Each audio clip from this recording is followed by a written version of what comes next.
มึงสำเนียงฮอดอ้าวสวัสดีทุกคนครับไก่เราต้องเอากับบะหมี่แห้งนะบะหมี่แห้งน้ำแดงนะได้เราต้อง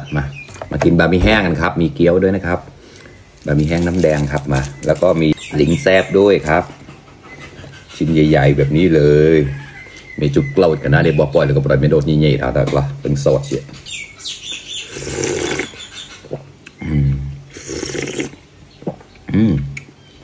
เป็นโดนแบบเสียแล้วข้อแฮะกลับก็น้ำหมดแพ้ก็ได้น้ำแดงราดเลยครับ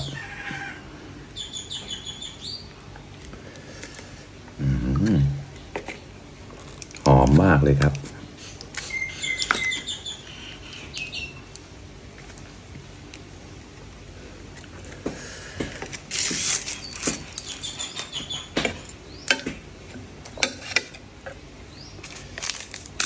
ใส่น้ำตาลสักหน่อยนะไก่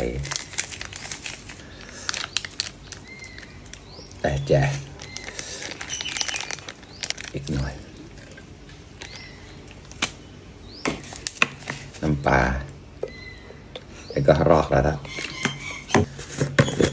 พริกป่นต้องเผ็ดๆแบบนี้นะเป็นเรานะท่ากระดาษตั้งแล้ววิเชียที่พันเดอร์ไหลเดอร์แฉก็มาต่อเราแต่นะเหล็กเป็นสมอดก็ตั้งเกาหนกแล้วนะมากินด้วยกันเลยครับเพื่อนๆฝากกดไลค์กดแชร์ด้วยนะครับใครชอบกินบะหมี่แห้งบ้างครับคอมเมนต์มาหน่อยนะครับยี่ก็ตายมันจอดบะหมี่แห้งกันแล้วละชื่อคอมเมนต์นี่นะข้อเราว่านะได้เยอะมากเลยนะเต็มถาดเลยนะอะไร3 กล่อง100นะอันนี้ซื้อมาแต่อันนี้แค่2 กล่องนะครับแบ่กล่องแล้วเราแบกล่องหอมเชียเลยนะอาราจบได้เยอะอยู่นะ60 บาทเนี่ยหมูก็ได้หอมมากครับนะมาชิมดูสิกล้ามาครับเพื่อนๆคำโตหมอกตุ๊ดเต้าเราได้กล้าจำลง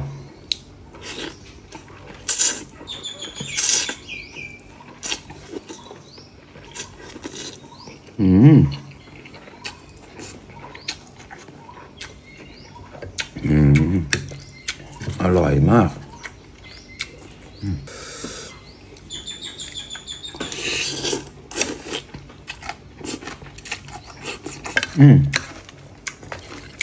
ข้ออะไรละเดี๋ยวครับ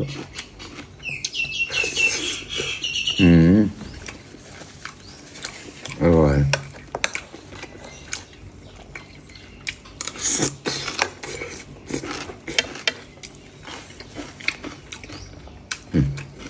เส้นก็เหนียวนุ่มมากครับอร่อยมากเลย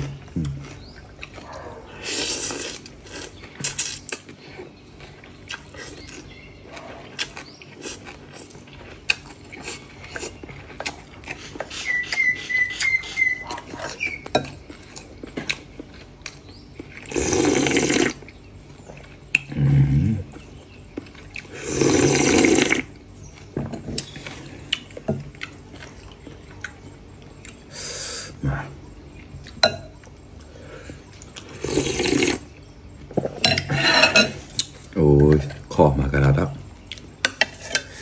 มีนักบอลแปดซึ่งโจต้านะนี่ต้องใช้มือแล้วครับ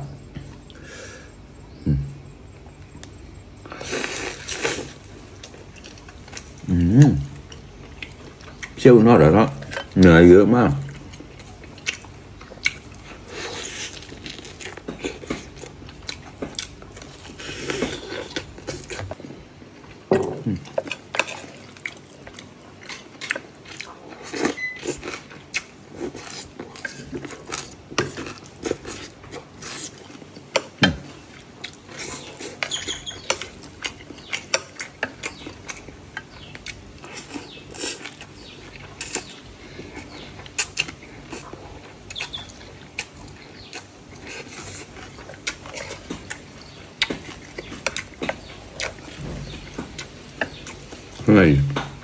อันนี้ผักเอามาลวกเพิ่มนะครับเจ้ากิเลสได้ก้อนอย่างนี้นะในเจ้ากิเลสในหัวปลานะครับ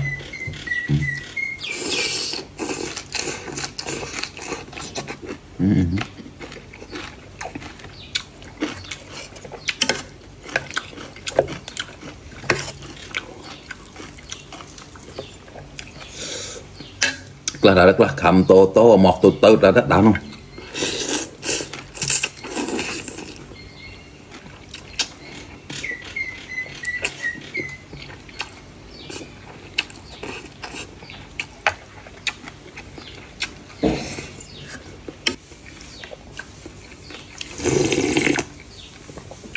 ไม่ได้นะเชื่อกระป๋องกันแล้วนะ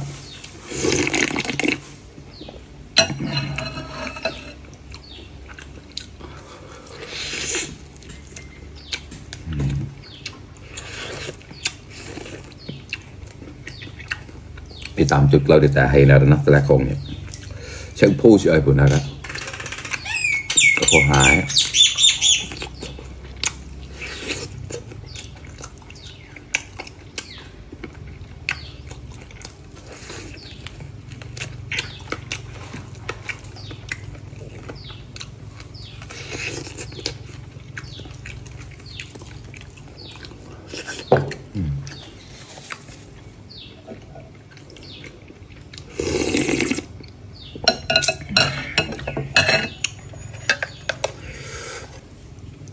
đó được rồi ba con thao cái đó đó còn một thẻ cái đó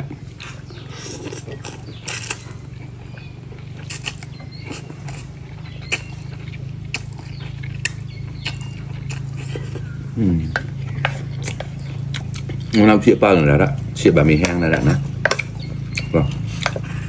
วันนี้ไม่กินข้าวแล้วนะครับกินแค่บะหมี่แห้งถาดเล็กๆแค่นี้ก็พอแล้วครับนะ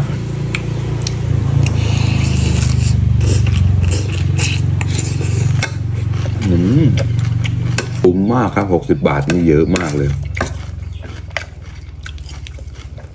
ปานมาแล้วนะหมูก็ให้เยอะนะมันไม่ใช่แค่บางๆนะหนาอยู่นะต้อมมาแล้วก็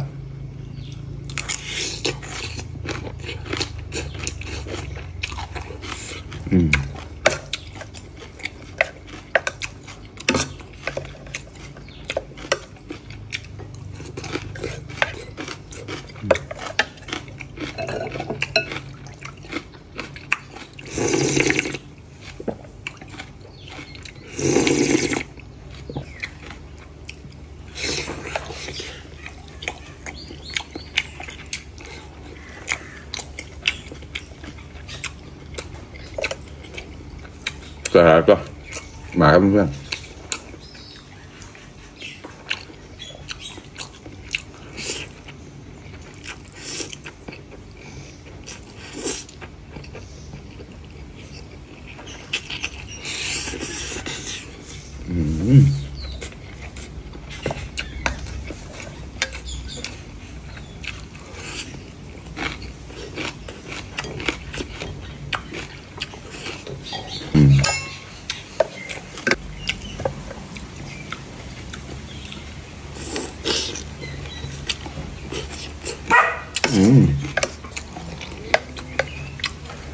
ข้อมาแล้วเดี๋ยวละแต่ละนัดเสียงเดียวแกลชอยมาไปราโจนันนี่ได้แล้วครับเงาก่อนน้องแบกก่อนก็ปล่อยหมดแทกครับ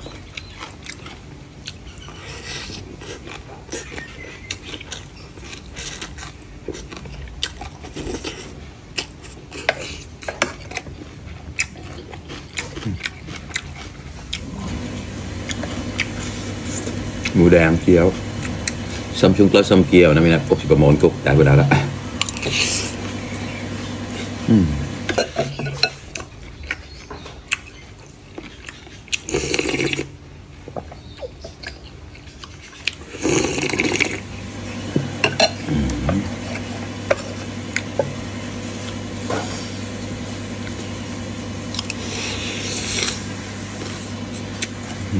có hơi qua dọn cái đó một thay ở đây cái đó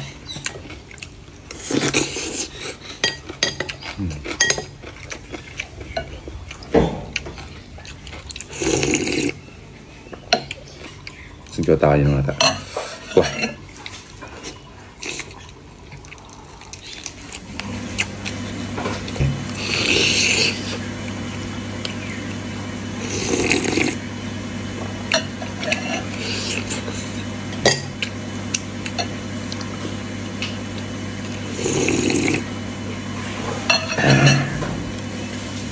đó พาหมกปองเป็นเตี้ยงกระอิ่มมากเลยครับเพื่อนๆ